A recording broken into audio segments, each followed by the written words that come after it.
Hello everyone, welcome to Center Makor, our studio, TipTop Studio, video audio recording community studio for the Russian-speaking community and the Jewish community of Massachusetts. My guest today is producer, singer, musician, I don't know what else, beautiful woman, Olga Lisovskaya. Olga, hello and welcome to Center Makor. Thank you, Vladimir. It's really nice to be here with you. Olga, last month you recorded here at our TipTop Studio your online show, annual actually show, musical cafe, Italian style. Yeah.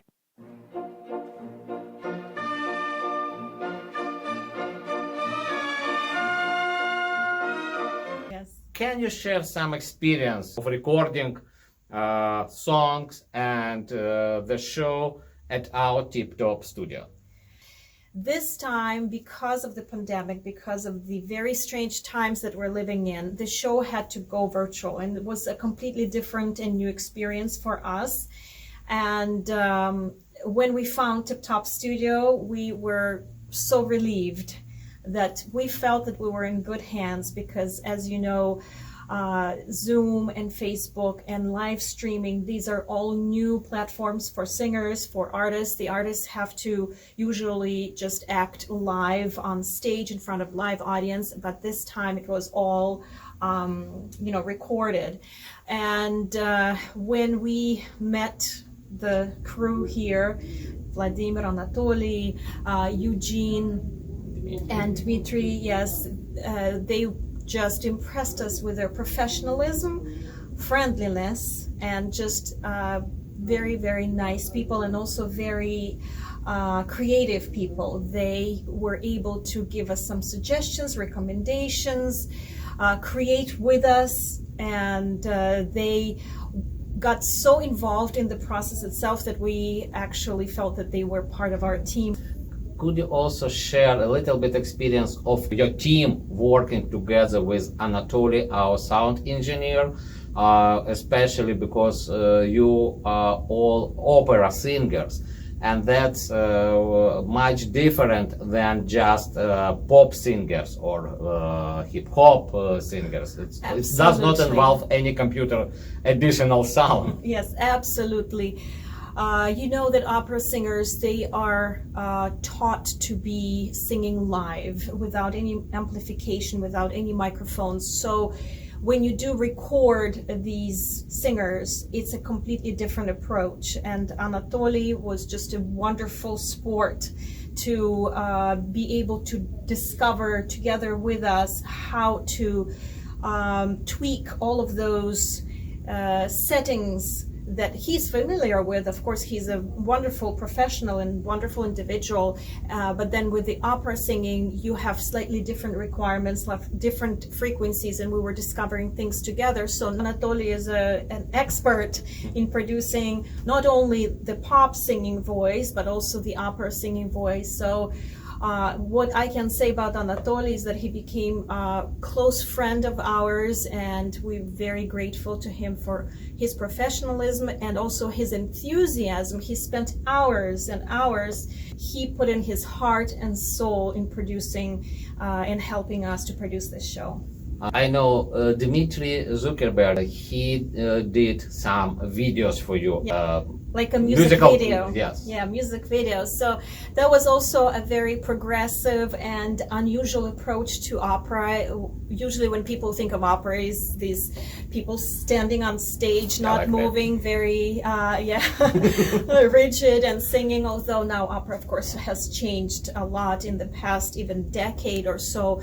But Dmitry, he also having a background in other styles, especially pop, rock, and even rap. He brought in a very fresh approach to opera producing. For example, he produced La Donna Immobile for one of our stars, Giovanni Formisano, an Italian tenor.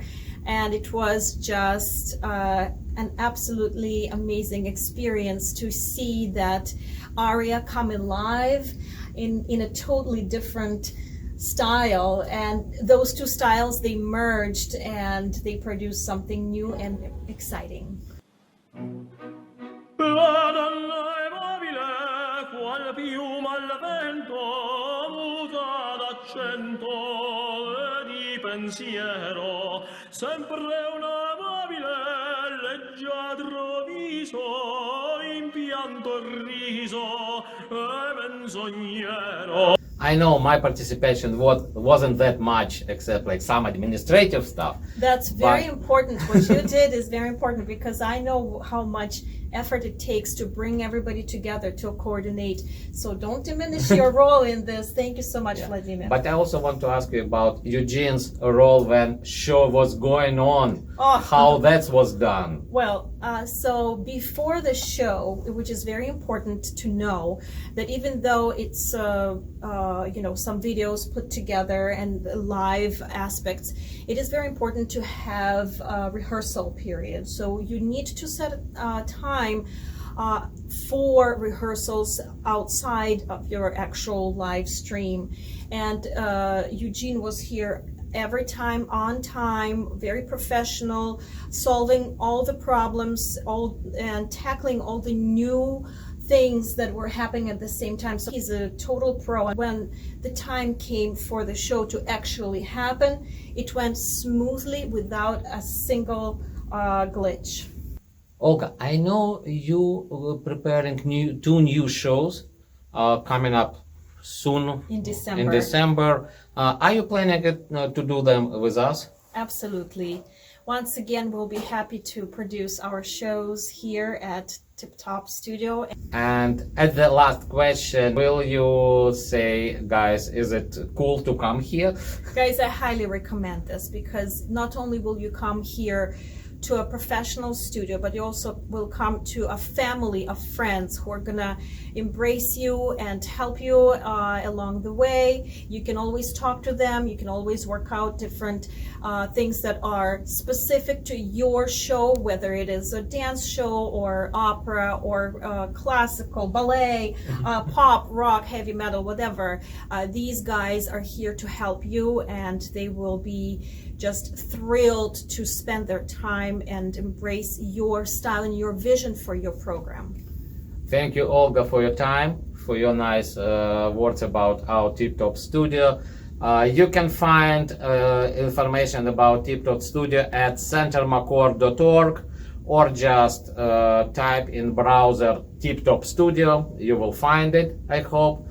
You can also watch our videos at YouTube Center Makor, or you can find Olga's show. Can you say address again for watching the musical cafe address? Yes. Something well, like the that. easiest is to go to my website. It's olgalisovskaya.com. On YouTube, you can always find it by searching for it, musical cafe Italian style. Olga, thank you. I will hug you, but right now it's only imaginary hugging. Yes, virtual hugs. Thank you. Bye. Thank you.